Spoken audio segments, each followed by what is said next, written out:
சாலையில் சிட்டாக பறந்து வந்த பேருந்து. அத சட்டையே பண்ணாம திருப்பிய டாடா ஏஸ்.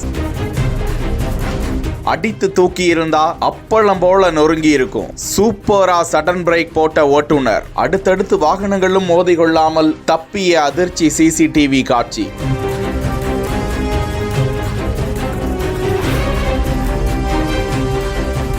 கேரள மாநிலம் பாலக்காட்டில் இருந்து கோவை நோக்கி தமிழக அரசு பேருந்து ஒன்று வந்து கொண்டிருந்தது. குனியமுத்தூர் விஜயலட்சுமி மில் என்ற பகுதி அருகே அந்த பேருந்து வந்து கொண்டிருந்த போது எதிரே ஒரு வழி பாதையில் சரக்கு ஆட்டோ ஒன்று திடீரென சாலையை கடக்க முயல்கிறது. பேருந்து ஓட்டுநரின் சாமர்த்தியத்தால் விபத்தில் யாருக்கும் எந்த சேதமும் ஏற்படவில்லை. 2 வாகனங்களுக்கும் லேசான சேதங்கள் ஏற்பட அங்கிருந்தவர்கள் டாடா ஏஸ் வாகன ஓட்டுநரை என்ன அப்படி உனக்கு அவசரம் என கடுமையாக எச்சரித்தனர்.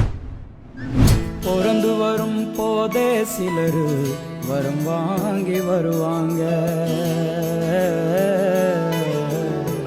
பிறந்து வரும் போதே சிலரு வரம் தரவே வருவாங்க.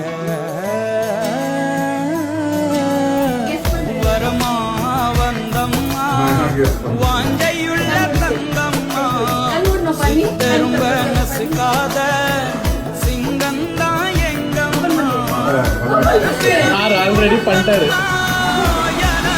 மகள்களை பெற்ற அப்பாக்களுக்கு மட்டும்தான் தெரியும் முத்தம் காமத்தில் சேர்ந்ததில்லை என்று.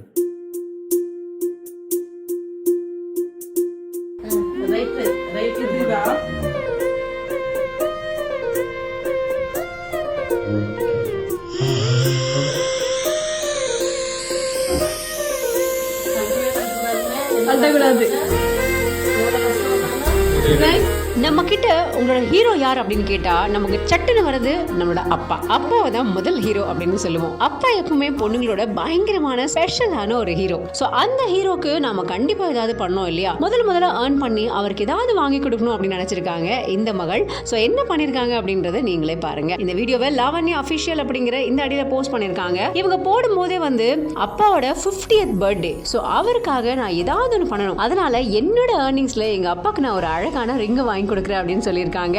ஸோ இது வந்து நீண்ட நாள் ஆசை, இதை இன்னைக்கு தான் நான் நிறைவேற்றியிருக்கேன் அப்படின்னு ரொம்ப சந்தோஷமா இந்த போஸ்டர் போட்டிருக்காங்க. ஸோ அது மட்டும் இல்லாமல் இவங்களுக்கு அவங்க அப்பாவுக்கு ஃபர்ஸ்டே வாங்கி கொடுக்கணும் அப்படின்னு நினைச்சிருக்காங்க. பட் நிறைய கமிட்மெண்ட் இருந்ததுனால அதை பண்ண முடியல அப்படின்னு அவங்க ஷேர் பண்ணியிருக்காங்க. ஸோ அவங்க அப்பா கிட்ட கண்ணை மூட சொல்லி அப்பா உங்க கை காமிங்க அப்படின்னு சொல்றாங்க.